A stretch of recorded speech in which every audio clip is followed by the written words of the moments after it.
This is the Xbox One lithium-ion charge controller battery pack version 2 thing.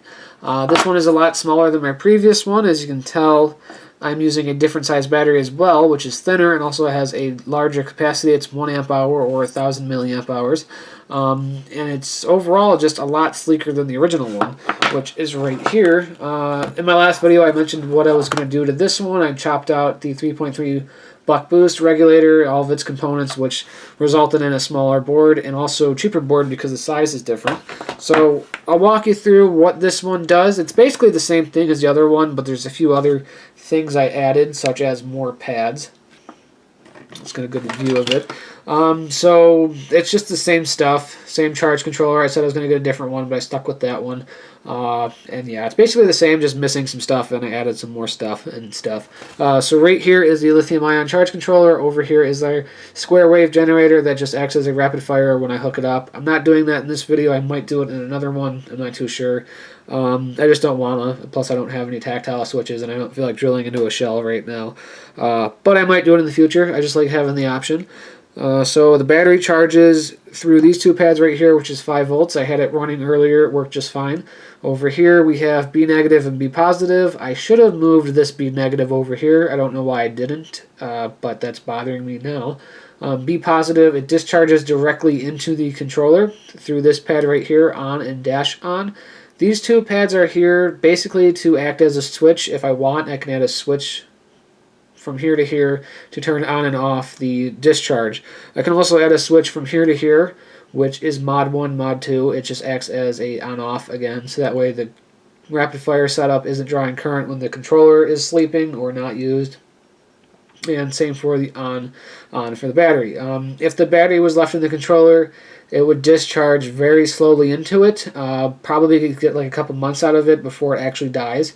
And if the rapid fire mod was hooked up and draining power from the battery, it would probably die overnight. Maybe not overnight, maybe a couple of days. It wouldn't draw that much current, but it would draw more than the controller just sleeping. Right here are the two pads for the rapid fire chip. As you can tell, these look really weird because I ordered the wrong size FETs. So like the pins barely match up with the pad, so I had to flood the pad with solder just to kind of hold on to it. And these are the two pads for that rapid fire chip. You just take the output of the Hall effect sensor, left and right, put a switch in between it, and just solder that wire to pad 1 and pad 2, and then you can just close the switch and have the square wave turn on and off that trigger. Basically just closing the Hall effect sensor to ground, acting like it's being pressed. So that's basically it. There's not a whole lot going on here. On the back of the board, we got a blank one right here. I ordered them from Osh Park again. Really love that website. I also ordered all my surface mount components from DigiKey, and I had a really quick turnover. For some reason, Mauser took about a week to give me my components. I ordered the components on DigiKey, and I got them in about 3 days, which is insane. I don't know if that was a fluke, but I'm going to try it again. Hopefully it's consistent. So this is the back of the board. You can't really see it, but I added a little copper signature here. It's just the date, Xbox Bat V2, the time, and my old Facebook page for my electronics, Electric Creations. I really like that name, so I kind of threw that in there just for fun. So yeah, that's it. So let's go ahead and install this inside of an Xbox One controller.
So the hard part is all done. The board is installed, the battery is installed, everything is working just fine, all the buttons still work, all that fun stuff, and yeah, it was a success. I'm going to replace this battery door because I don't like it. It's got some chew marks on it and whatnot, and I don't like how it has a hole in it, and it's for a rechargeable battery pack that did not come with this controller when I bought it off a guy on Craigslist or something, I'm not sure.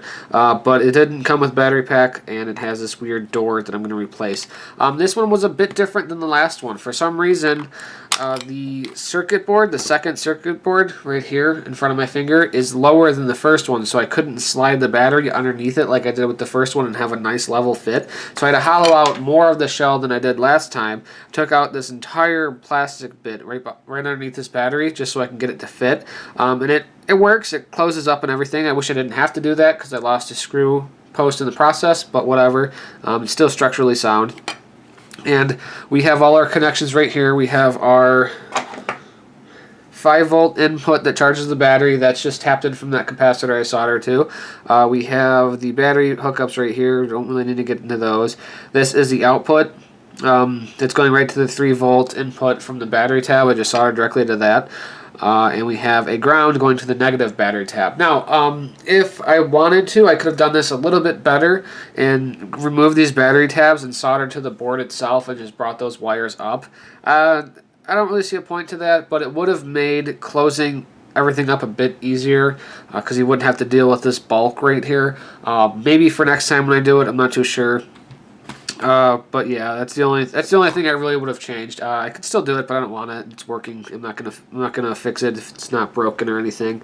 Right here, these are the two pads that act as a switch. I just soldered the output wire directly to that because I'm not gonna add a switch yet. My goal is to get a micro switch and put it on a battery door, such as this one, so I can turn it on and off along with the rapid fire mod, but I'm not using this battery door, so I just kind of put it there for now, so when I get a new battery cover, I'll add those switches in place. But yeah, that's pretty much it, and it works awesomely. The battery cover closes up. I installed this one really quick, too. Like, I want to say under 15 minutes. The first one took me probably a half hour. This one was just, I just went right through it. It's pretty nice. But it closes up nice. It works awesomely. And I have high hopes of getting a decent runtime out of it as well. So thank you so much for watching. Let me know what you guys think in the comments below. If this project gets enough of a reaction, I might want to start doing this as a kit. I'm not too sure yet. The hardest part about that would be finding a battery I can buy in bulk to include with it, because I'm just using batteries I can kind of find with ease right now. But that would probably be the only hurdle to cross. Everything else is straightforward. So let me know what you guys think in the comments below. Thank you so much for watching. I hope you liked this video, and I will hope to see you next time.